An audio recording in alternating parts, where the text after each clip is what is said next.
Dans la nuit du 22 au 23 juin 2025, alors que les tensions au Moyen-Orient atteignaient des sommets inédits, un événement d'une gravité exceptionnelle a secoué la scène géopolitique internationale.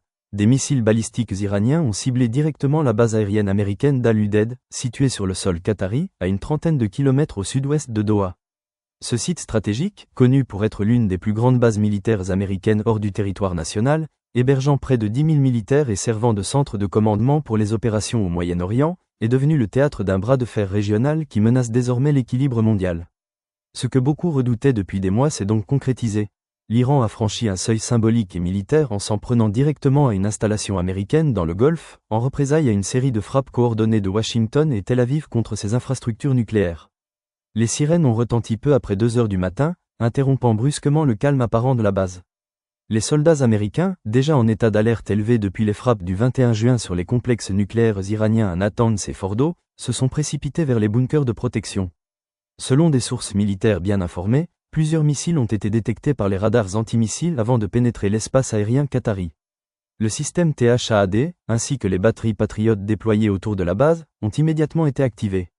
Une série d'explosions a alors secoué les environs de la base, sans qu'aucune perte humaine ne soit officiellement déplorée.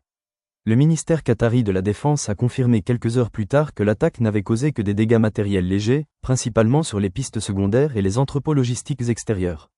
L'Iran, de son côté, a revendiqué cette frappe comme un acte de légitime défense face à l'agression américaine.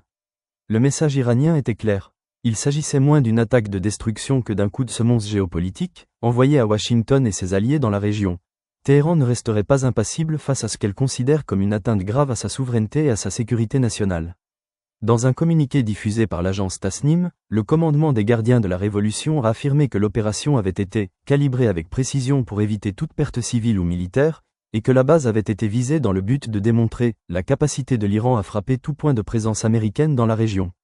Les médias iraniens ont même rapporté que la frappe avait été précédée par un avertissement officieux transmis par voie diplomatique à travers Oman et le Qatar, afin d'éviter une escalade incontrôlable. Ce calcul semble avoir partiellement fonctionné. La réaction initiale des États-Unis a été mesurée, bien que ferme. Depuis la Maison-Blanche, le président Donald Trump, revenu au pouvoir en janvier dernier, a déclaré que toute attaque contre nos soldats sera considérée comme un acte de guerre, tout en précisant que Washington évaluait la situation et réservait sa réponse. En coulisses, selon les médias américains, des discussions intenses ont eu lieu entre le département d'État et les alliés du Golfe, notamment le Qatar, l'Arabie Saoudite et les Émirats arabes unis, pour éviter une spirale incontrôlable. La position du Qatar a été particulièrement délicate. Pays hôte de la base visée, Doha a dû jongler entre son alliance militaire avec les États-Unis et sa relation pragmatique avec l'Iran, avec lequel elle partage le plus grand champ gazier du monde. Dans un communiqué sobre mais ferme, le ministère qatari des Affaires étrangères a condamné l'attaque iranienne comme une violation de la souveraineté du Qatar, tout en appelant à la retenue de toutes les parties. Les autorités ont souligné que le territoire qatari ne saurait être utilisé comme théâtre de règlement de comptes entre puissances étrangères. Ce message, diplomatiquement équilibré, traduit l'inquiétude croissante des pays du Golfe face à un conflit régional qui pourrait, en cas de dérapage, engloutir tout le Moyen-Orient. La scène internationale n'est pas restée silencieuse.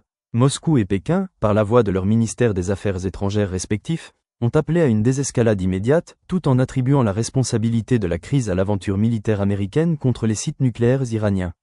La Chine, principal importateur de pétrole du Golfe, s'est dite profondément préoccupée par l'instabilité croissante, tandis que la Russie a mis en garde contre toute tentative de frapper les forces iraniennes sur leur propre territoire ou à l'étranger. À l'ONU, une réunion urgente du Conseil de sécurité a été convoquée à la demande conjointe de l'Algérie, de la Russie, de la Chine et du Pakistan. Lors de cette session extraordinaire, le représentant algérien, ambassadeur Omar Benjama, a déclaré que l'attaque contre la base américaine à Al-Udeid est une conséquence directe de l'irresponsabilité stratégique des puissances qui s'octroient le droit d'intervenir militairement dans des pays souverains. Il a également dénoncé les frappes contre l'Iran comme des « actes de provocation dangereuse », appelant à une cessation immédiate des hostilités. L'Algérie, fidèle à sa doctrine diplomatique non alignée, a donc réaffirmé son rejet de toute forme d'intervention militaire étrangère et appelé à la primauté du dialogue. Une position saluée par plusieurs pays non occidentaux, mais critiquée par certains médias occidentaux qui y voient une indulgence envers Téhéran. Pourtant, dans le contexte actuel, rares sont les États qui osent prendre la parole de manière indépendante au sein du Conseil de sécurité. Sur le terrain, l'armée américaine est désormais en état d'alerte maximale. Des renforts aériens ont été envoyés depuis la base de Rota, en Espagne, et des patrouilles de surveillance accrues ont été observées au-dessus du Golfe. Des sources au sein du CENTCOM ont confirmé que des destroyers américains équipés du système Aegis se sont rapprochés des eaux iraniennes, tandis que des drones MQ-9 Reaper ont été repositionnés à proximité de l'espace aérien irakien. Selon certains analystes, les États-Unis pourraient riposter de manière indirecte, via des cyberattaques ou des frappes ciblées sur des milices pro-iraniennes en Syrie ou au Liban. Toutefois, toute action de grande ampleur pourrait entraîner une réaction symétrique de la part de l'Iran, voire une implication du Hezbollah, ce qui ouvrirait un nouveau front au sud du Liban, à proximité d'Israël. Montre que les lignes rouges géopolitiques sont désormais de plus en plus floues, et que l'Iran n'hésite plus à défier les États-Unis sur le terrain militaire, quitte à provoquer une réaction en chaîne. Cette évolution inquiète profondément les chancelleries européennes, déjà ébranlées par les répercussions économiques du conflit. Flambée des prix du pétrole, volatilité des marchés financiers, et inquiétude grandissante sur la sécurité des routes maritimes dans le détroit d'Ormuz.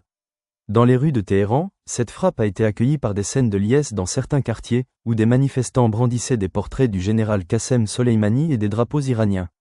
Pour une partie de la population, il s'agit d'un acte de fierté nationale, une démonstration de force qui remet en question la domination militaire américaine dans la région. Cependant, d'autres voix, plus discrètes, s'inquiètent d'une guerre ouverte qui pourrait isoler encore davantage le pays et accentuer la crise économique déjà sévère que traverse la République islamique. Du côté américain, si la rhétorique officielle reste menaçante, le Pentagone semble temporiser. Le secrétaire à la Défense a indiqué que toutes les options sont sur la table, mais qu'il est encore trop tôt pour parler de représailles. Des consultations intensives sont en cours avec les alliés de l'OTAN, tandis que des messages discrets ont été envoyés via les Suisses et les Qataris aux autorités iraniennes. Les États-Unis savent qu'une guerre totale contre l'Iran serait coûteuse, incertaine, et probablement impopulaire sur le plan intérieur. À l'heure actuelle, la région se trouve suspendue dans une tension lourde. Les heures à venir seront déterminantes pour savoir si le Moyen-Orient basculera dans une confrontation généralisée ou si, au contraire, les canaux diplomatiques réussiront à contenir l'escalade. Une chose est sûre, l'attaque iranienne contre la base d'Al-Udeid constitue un tournant historique, un point de bascule aux implications multiples, non seulement pour les États-Unis et l'Iran, mais aussi pour l'ensemble du système international.